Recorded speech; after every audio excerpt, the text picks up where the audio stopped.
On this episode of Insights into Technology, we've got hackers targeting Russia, Microsoft rescuing admins from their own delete first, ask questions later policy, and Google accidentally moonlighting as a reverse phone book. Stick around, we've got all the digital drama you didn't know you need on this episode of Insights into Technology. Insightful podcasts by informative hosts.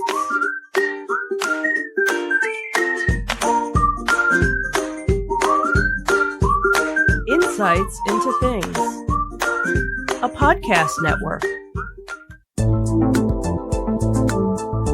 Welcome to Insights into Technology, a podcast exploring the latest in computers, networking, home automation, mobile computing, and all things technology related.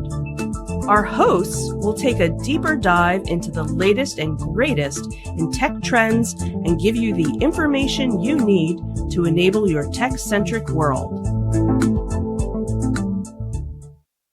This is Insights into Technology, episode 29, Executive Disorder, now with extra malware. I'm your host, Joseph Whalen, and this is your tech news of the week.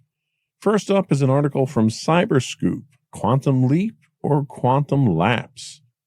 President Trump signed a sweeping cybersecurity executive order aimed at pruning elements from his predecessors' playbooks, namely Joe Biden and Barack Obama. Key rollbacks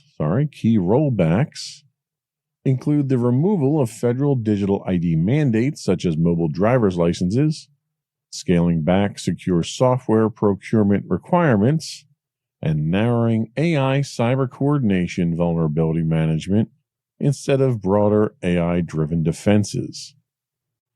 The order simultaneously ramps up focus on hardware tech, secure software development, border gateway protocol integrity, post-quantum cryptography, IoT device trust labels, and retaining foreign-focused cyber sanctions.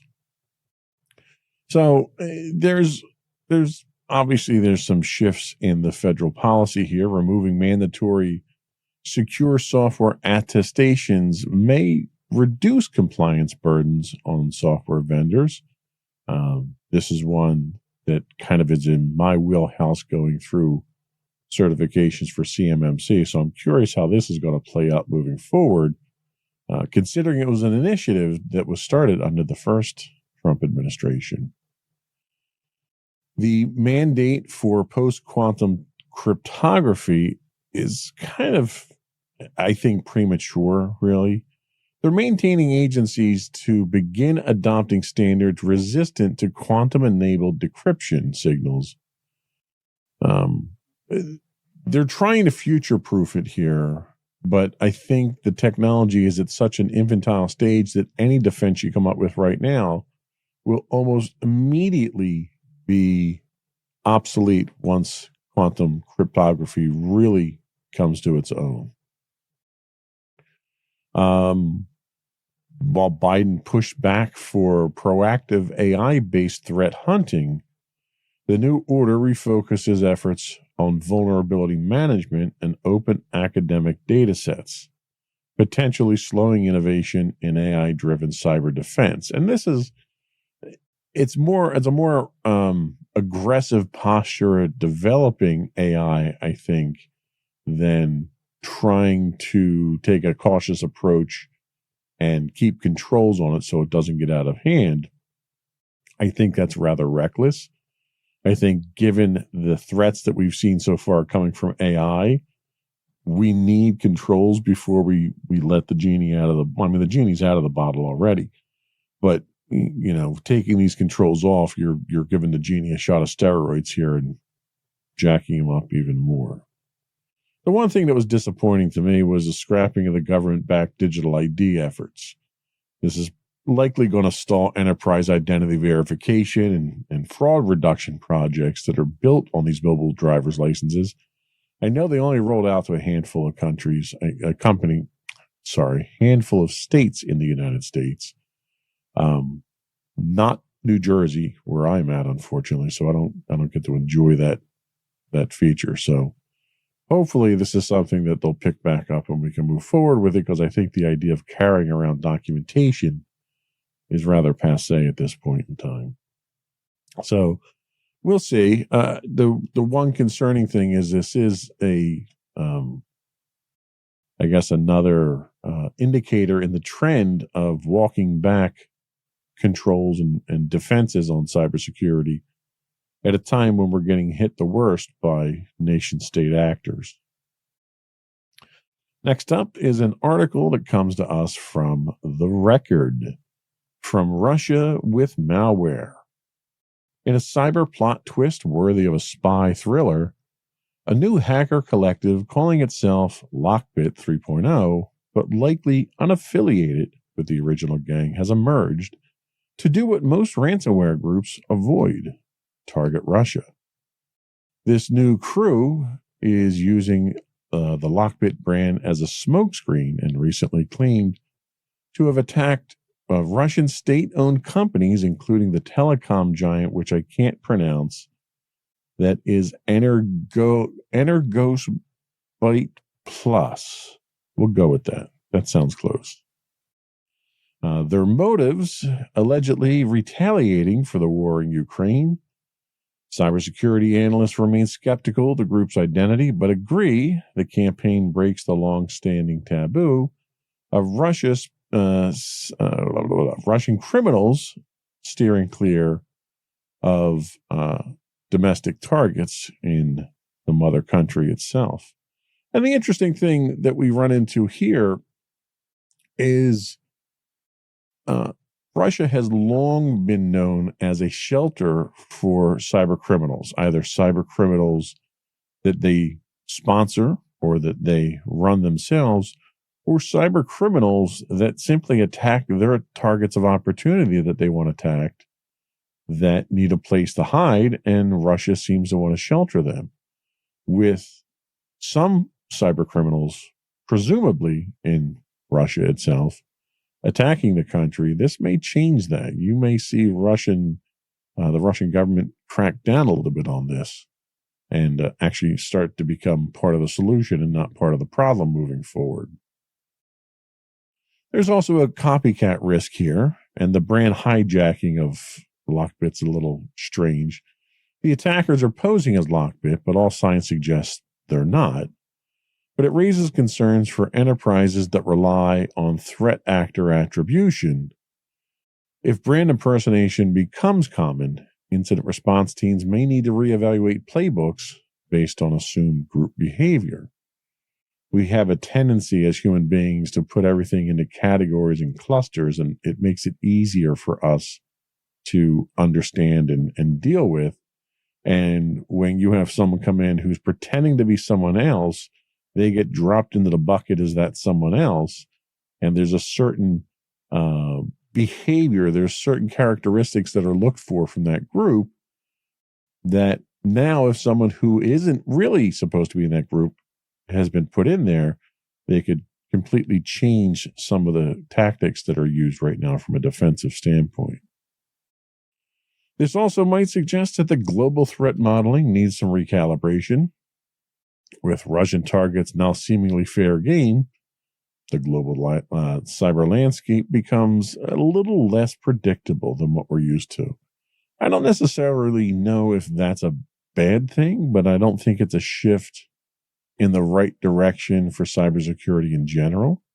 But I think if the Russians start getting hit with cybersecurity attacks, they might start taking it a little bit more seriously and hopefully not incubating it within their borders. That's the biggest, I think, hope that we can take from all of this. Our next story comes to us from Cybersecurity News. More love notes from malware via Outlook. Microsoft is cracking down on risky email attachments by rolling out a new policy that blocks over 120 file types in Outlook on the web. This move, which brings the web-based version in line with Outlook's desktop application, aims to stop users from accidentally downloading or opening potentially malicious files like exe, JS, and VBS. Admins can override the defaults, but Microsoft strongly recommends against it unless absolutely necessary. How you determine that, I don't know. The change currently rolling out is part of Microsoft's ongoing effort to harden the email ecosystem against malware and phishing threats, which anytime I think of Microsoft and security, it kind of makes me chuckle, but we won't go there today. So what does this mean for commercial and enterprise entities? The one, I think, takeaway, the one big thing here is the aligning of security across platforms. You're going to get a consistency now with so many people moving to a web-based interface through Azure and Microsoft 365. Consistency across the board is important, not just, and Microsoft has done a very good job of making the look and feel of their web-enabled products very close to their desktop apps. But in this case here, this is a function that goes beyond the look and feel and what the users see. This goes into the fundamental realm of infrastructure and defense and protecting the user. So I think this is a good thing that they're aligning it across the boards. This may reduce the malware surface by blocking JS, JR, and reg files. By default, it will prevent a common path of ransomware or credential theft or system compromise. So any effort moving towards being more secure is good. Sure, you can debate that it's probably 4 or 5 years overdue. We should have been at this place quite some time ago. So I won't make that argument there. The one thing that did catch my attention about this was the explicit mention of liability of IT teams who do choose to override this. Microsoft is allowing the override via PowerShell, but it comes with a very strong warning where Microsoft does something that they don't normally do in these types of announcements, and they use specific legal phrasing when they brought up the possibility of liability. Now, I can only assume that that's because there was some incident in the past that was lodged against Microsoft where there was a question of liability for a similar security issue like this. So the fact that they are emphasizing that liability is shifting to the administrators and the IT staff, I think is an interesting side note to kind of point out. I'd be curious to see more about where that came from and what their actual intention is with that wording. We're going to take a quick break right now, but before we do, I want to take a minute to invite our listening and viewing audience to subscribe to the podcast. You can find audio versions of this podcast listed as Insights into Technology, or you can find audio and video versions of all the network's podcasts listed as Insights into Things, pretty much anywhere you get a podcast these days. Apple, Amazon, Buzzsprout, etc. I would also invite you to write in or call in and give us your feedback, give us your opinion. Tell us how you feel about our take on some of the news that we talk about here.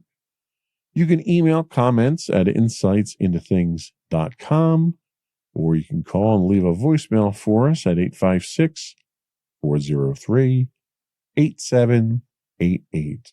Or you can get links to all that and more on our website at www.insightsintothings.com. We'll be right back.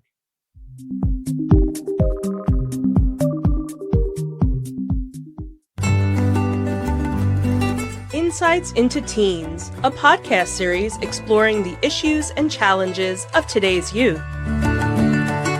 Talking to real teens about real teen problems.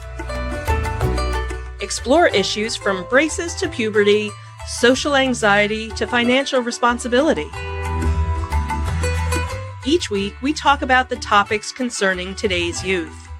We look at how the issues affect teens, how to cope with these issues, and how parents, friends, and loved ones can help teens handle these challenges. Check out our video episodes on youtube.com/insights into things.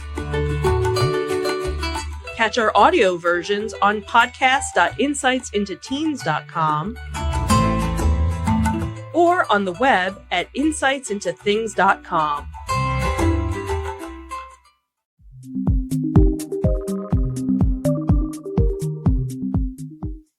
Welcome back to Insights into Technology. Next up is an article from Bleeping Computer. Microsoft rescues INET pub. In a classic case of, oops, don't delete that, Microsoft has issued a recovery script for restoring the critical INET pub folder after some admins mistakenly trashed it during server cleanup. The folder, used by Internet Information Services to host web content, is often misunderstood as junk if IIS isn't running, which makes perfect sense. Microsoft clarified that even when unused, the folder's absence can cause breakage in future Windows roles and features. The new script automates restoring the folder's default structure and permissions, saving IT teams from manually patching and a self-inflicted wound. Now, we they say self-inflicted, and I want to take a moment to take offense to that. There's a lot of tools out there that are used for automated system maintenance that are lifesavers for system admins and network admins. If you didn't have those and you had to do everything by hand, you wouldn't get anything done. And many of those tools, when they see that IIS service is not running, are smart enough to know that you don't need IIS. And you do now, and that's a problem. And you need it for something that you shouldn't need it for, and that's Windows updates. And Microsoft did a very poor job of announcing this. Well, they didn't announce it. People just started having problems. They did a poor job of addressing these issues. A PowerShell script to fix this, I think, is ridiculous. Because this doesn't just affect administrators and commercial and enterprise IT people. This potentially affects consumers as well. And you're going to hand the consumers a PowerShell script and expect them to know what to do with it. Clearly, Microsoft doesn't know their users that well. The biggest concern that I have here is in large organizations like where I'm at, the maintenance schedules, the maintenance activities have to be updated to take this into account. Microsoft didn't bother to notify anybody. They just put a change in. They assumed nobody was going to do anything about it, and they just let it fly.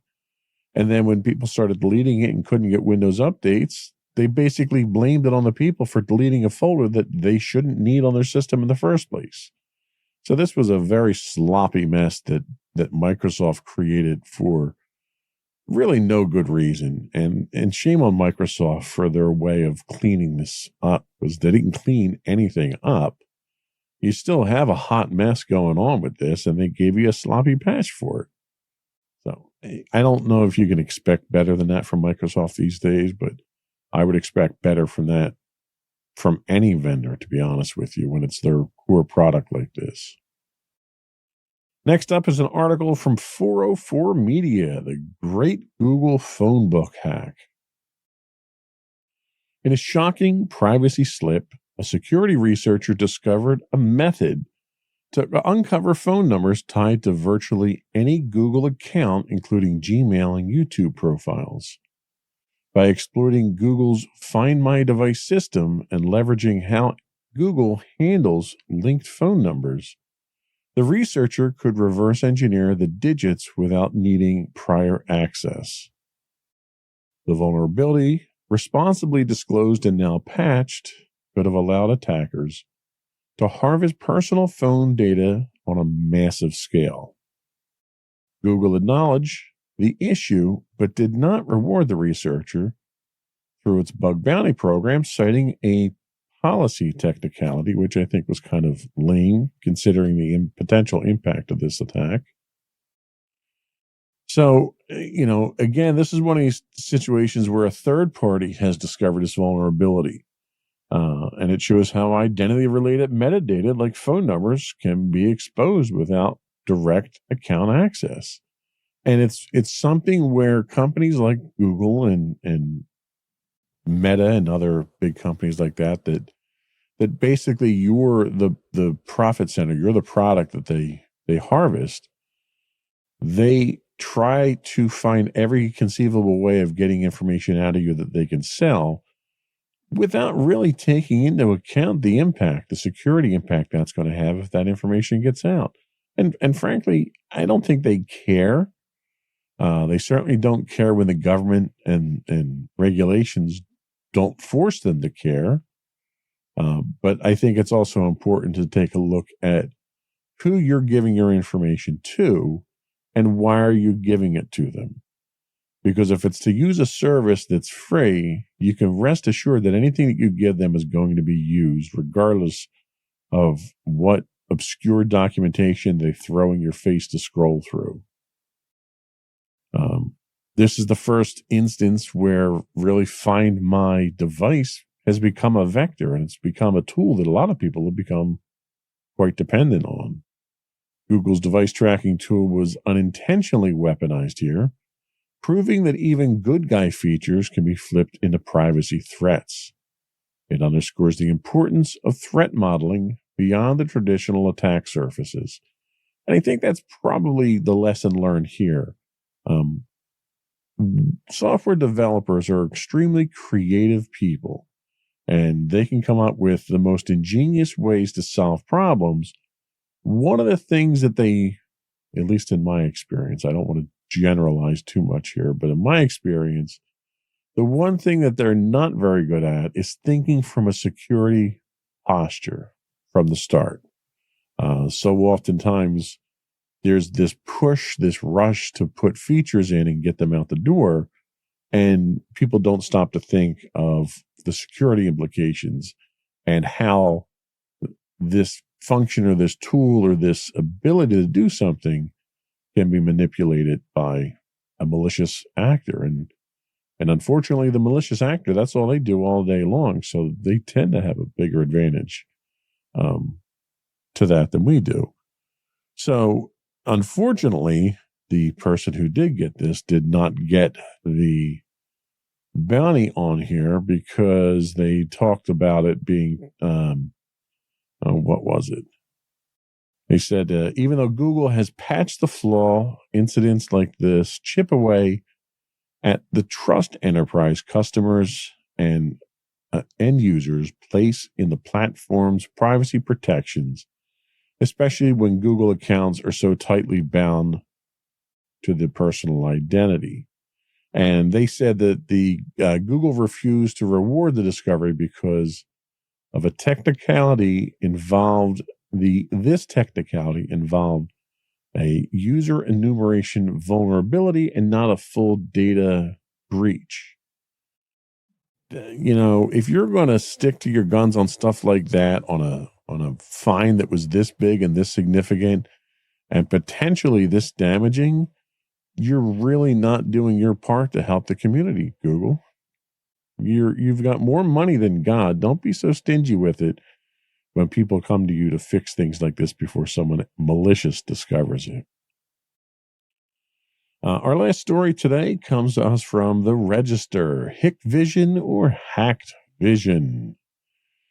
More than 40,000 internet-connected surveillance cameras, many used in schools, hospitals, and businesses, were found to be accessible online with zero authentication.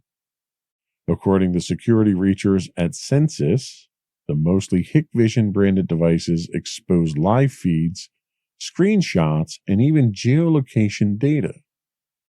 The cameras were intended to be firewalls. The cameras were intended to be behind firewalls or VPNs, but poor network configurations left them wide open to the public internet. Hikvision, which has faced previous bans in the US and UK over national security concerns, hasn't publicly responded to this specific report yet. This is another situation in which misconfigured devices become a liability. The cameras weren't hacked necessarily. They were just left exposed by poor IT hygiene, default passwords, ports mapped, firewalls not configured, VPNs not configured. It's a textbook example of default insecure IoT deployments. Hikvision has a significant reputation in the DoD space as being a Chinese-controlled country. And in fact, we had a project at my company not too long ago where we were looking at additional cameras, and the vendor had proposed Hikvision, and we did our due diligence and found that Hikvision was on the restricted access list for vendors because of the Chinese connection, and we weren't able to use them. So this has clearly been a problem moving forward here. But in this case here, you can't necessarily blame the products if they were used in the way that they were intended to be used behind firewalls and not open to the public, or even just having the passwords set correctly. You wouldn't have had these problems.